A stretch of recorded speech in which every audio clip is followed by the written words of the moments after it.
Hey guys, welcome to the channel. So today's video we're going to be doing an oil change on a Toyota Rav4. This is actually for the 2019 and newer. Well, at least when this video went live, it's from the 2019 to 2024.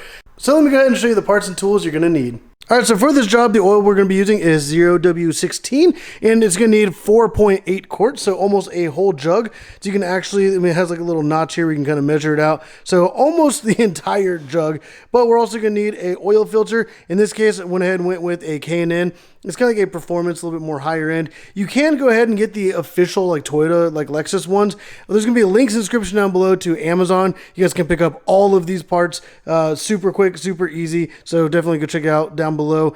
But in this case with the K&N, it actually has like this little hex thing on the end, so you can use like a different kind of wrench or even like channel locks and be able to pop that off. But if you guys do decide to go with the official Toyota ones, you will also need this oil filter removal tool, and it actually kind of goes right over top of that. So whenever you go to pull off the stock one, you will definitely need that to pop it off. But in this case, we're not going to use it because we do have this one. But also we're going to use this oil drain pan. This one's actually convenient because this little thing pops out right here. There's these little extensions that we can add on. We hook it onto there and we can kind of like raise and lower that to what we need. So that's super convenient. Also a giant splash pad right here, or splash pan. I don't even know what you call these, but I usually set this on top. So whenever oil splashes, because that likely will happen, we at least kind of catch some of it. And then I'm going to be using quick jacks because these things are absolutely amazing. All I have to do is just slide these under the car, raise the entire car up, and I can just slide right underneath with the creeper. So if you guys are interested in picking up any of this stuff, there's going to be links in the description down below. Also, I do have crush washers. There's this giant bag right here that has, they're pretty much for all the Toyotas. I think it was like a 24 or 25 pack, and it was super cheap, so I went ahead and just picked up this entire thing. So there's going to be links for all of this in the description down below. All right, so now we went ahead and got the car up on the quick jacks. It's actually up a pretty good distance. I do have it in the lower setting because the vehicle itself is already kind of high. So I do have plenty of room under there. But we're going to go ahead and go over to the oil cap right here. I'm going to go ahead and unscrew that. So whenever we go to drain the oil out the bottom, the air can kind of flow in and it flows out a lot more smooth. All right, so typically whenever you come under here, there's going to be actually a panel where this big giant hole is. There's going to be 4 screws. There's going to be kind of like just like around the outer side, and those are going to be 10mm bolts. This one's coincidentally like a piece of debris completely came up and took this one off. So we don't have to worry about that in this video, but normally there's gonna be 4 screws. You just pull that panel off and set it aside. And then right here is gonna be your 14mm drain plug. And then the oil filter is gonna be right there. So this one, a K&N filter, was previously used. So it'll be a lot easier to get that off. But like I said, if you guys are using the actual like Toyota brand one, you will need that tool. Or if you're gonna put a K&N on, but it already has the stock one on, you're gonna have to use a tool to remove the other one. But let's go ahead and get started with removing the drain plug and letting the oil flow out. And this is what I love about this thing. You can actually like raise, add different sections on, and you can like raise and lower this to kind of where you want it.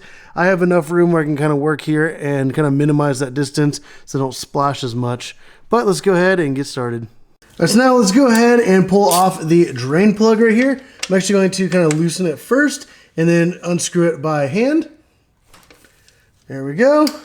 And now let me make sure I get my oil pan kind of lined up properly, and then we're just going to go ahead and pop this off. Whoop, there we go. So yeah, it definitely splashes everywhere, so definitely be prepared for that. And maybe have a couple extra shop rags laying on hand. And then in this case, I don't know if you actually saw, the drain plug came off, as you see it right there, and the crush washer is not on that. But the crush washer is still kind of stuck right up here. So once the oil is like kind of done draining and everything, we're going to go ahead and just pop that off. Sometimes it just kind of sticks at the base. All right, so now it's pretty much done dripping. Well, actually, while it was dripping, I actually went ahead and removed the crush washer. But now that it is done, I'm going to go ahead and just kind of wipe off this whole area, because obviously you can see that oil got everywhere around that. I went ahead and got the new crush washer on the little drain plug here. We're going to go ahead and screw this in by hand to start off with. And now we can go ahead and tighten that down. You don't want it super tight, but you do kind of want it at least a little snug.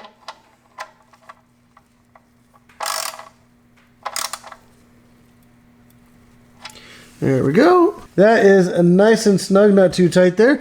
And now let's go ahead and remove the oil filter. All right, so I'm going to go ahead and get everything kind of in place. We're going to slide the drain pan. Actually, let's kind of move this stuff around a little bit and get that kind of centered right up underneath there. Go ahead and unscrew it. I'm going to use channel locks to do that just because they're a lot easier. And I'm going to get them exactly how I need them and get right up in here and hook onto them. All right, so now that's already loose a little bit. I'm going to go ahead and do the rest of it by hand. I'm going to come up from the top side of it and just like unscrew it enough just to let it kind of run out with a lot of the oil.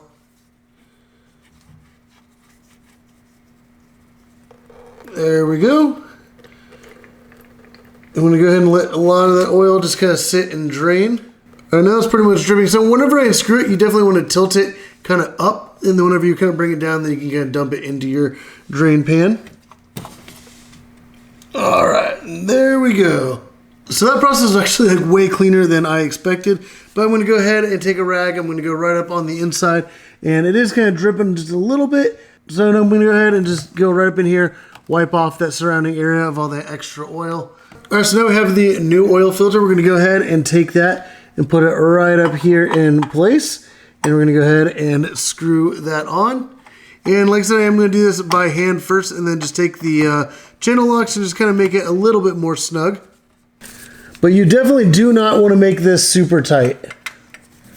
All right, and just like that, we got the new oil filter on and everything's good to go. So now let's go ahead and go to the top side and dump in the new oil.